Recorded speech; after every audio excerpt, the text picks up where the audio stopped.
अब खबर पश्चिम बंगाल की सियासत से जुड़ी है, जहां बंगाल चुनाव में ममता बनर्जी की करारी हार के बाद सपा अध्यक्ष अखिलेश यादव ने बंगाल पहुंचकर उनसे मुलाकात की है।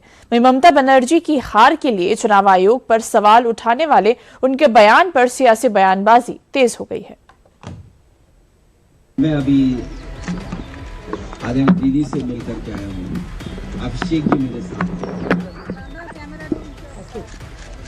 हमें याद है जिस समय निष्पक्ष चुनाव हुआ, दीदी यहाँ की मुख्यमंत्री बनी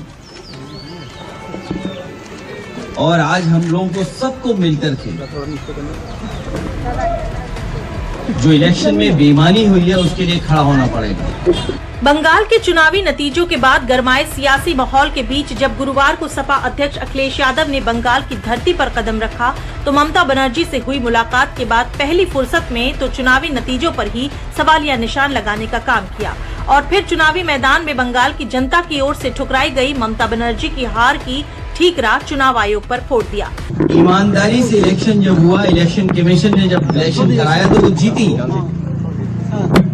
और इस बार जो मल्टी लेयर माफियागिरी हुई है इलेक्शन में, कोई कभी सोच नहीं सकता था। पश्चिम बंगाल चुनाव में टीएमसी की हार के बाद सियासत का माहौल भी अभी ठंडा नहीं हुआ था। ऐसे में कोलकाता पहुंचकर अखिलेश की ममता बनर्जी से हुई इस मुलाकात को सिर्फ औपचार नहीं बल्कि वो सियासी संदेश माना जा रहा है जिसके जरिए विपक्ष ये जानना चाह रहा है कि हार के बाद भी विपक्ष साथ खड़ा है। लेकिन विपक्ष की इस एकजुटता की कवायद पर पश्चिम बंगाल भाजपा अध्यक्ष सामिक भट्टाचार्य ने बेहद तीखा तंज कसा है। 0 + 0 =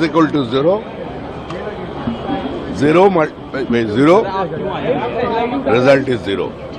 वहीं चुनावों में सेंट्रल फोर्सेस की तैनाती पर अखिलेश की ओर से उठाए गए सवालों पर बीजेपी नेता दिलीप घोष ने करारा पलटवार किया और ममता बनर्जी के लिए चुनाव प्रचार में न आने को लेकर भी चुटीला तंज कसा।